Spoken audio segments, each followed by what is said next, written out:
So we see the strengthening of the arms, right? So that's the physical element of her strength, which is coming from Yah. But what is this girding her loins with strength?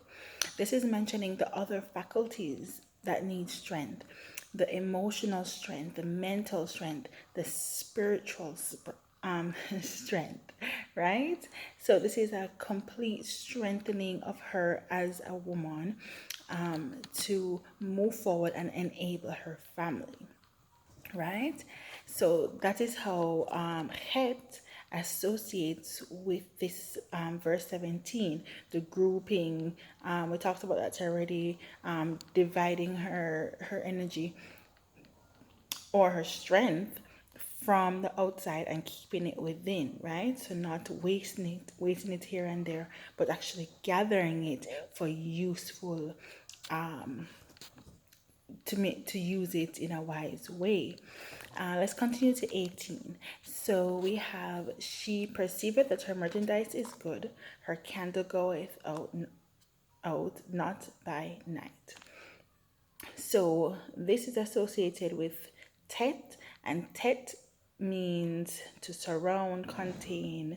It also mentions serpent. Now we usually think about serpent as like as the devil, right? As Satan, the wicked one. But that's not the connotation that's being used here. What we do know is that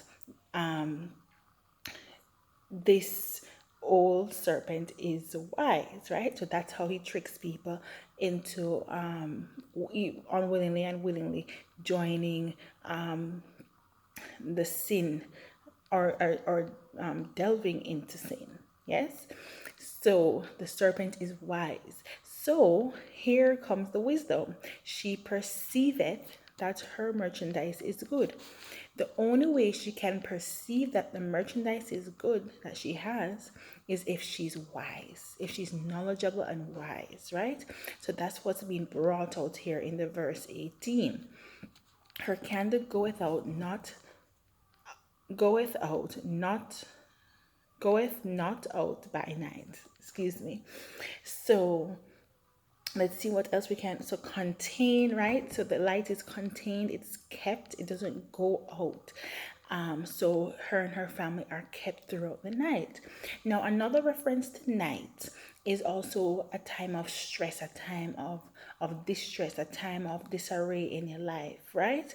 Where you think that nothing is going right, but there is a light that is contained, that is kept within us. So let's think about the Holy Spirit of God that is kept with us at all times. So God is our light. The Most High is our light in times of distress, as it would be for anybody, right? But here we're dealing with a virtuous woman. So her light, her candle goeth not out by night.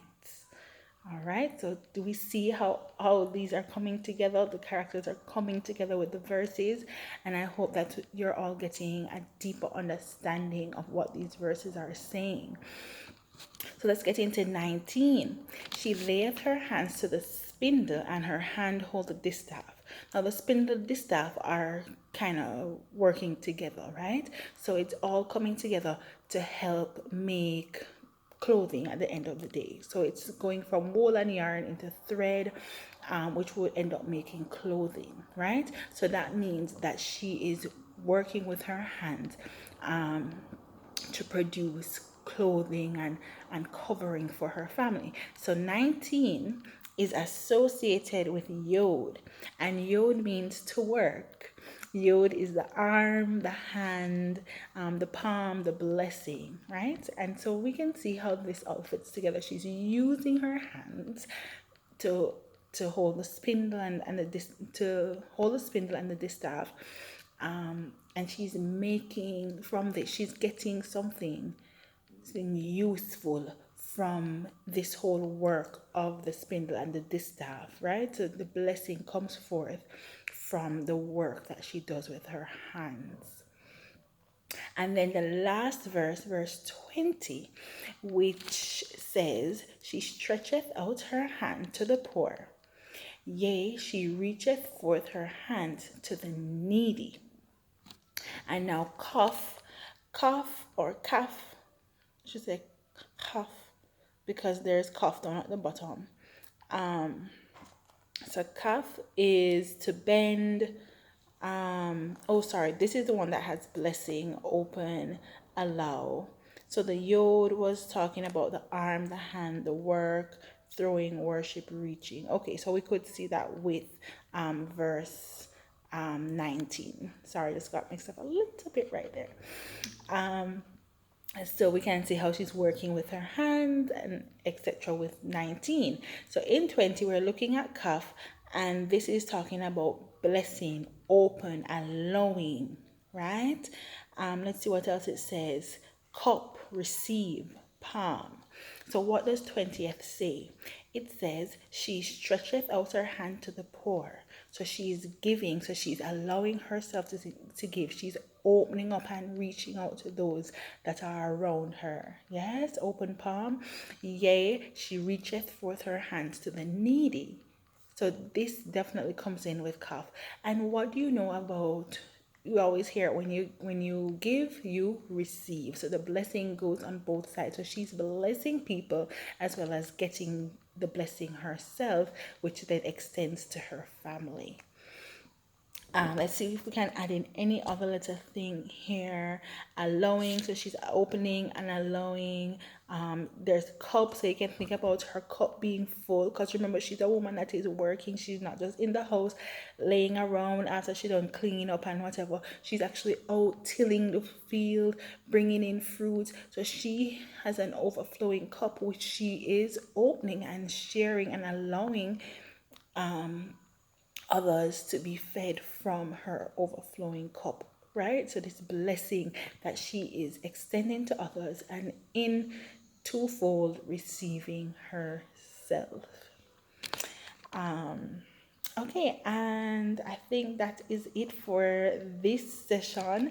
We're going to move into verse 21, but I don't want to get too far ahead. So I hope this was a blessing to you and to everyone that watches. Like I always say, if you do read and you capture another insight that I did not express here, please leave it in the comment. Remember to like, subscribe, and share this video with other women in waiting and men in waiting as well.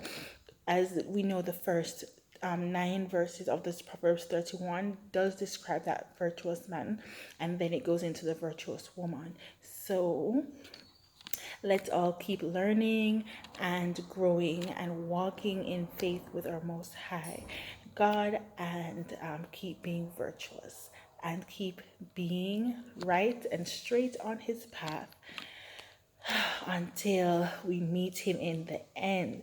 All right, so that's enough for tonight. And I hope you guys have a beautiful rest of the week, and we'll catch up on the next video. All right, bye-bye.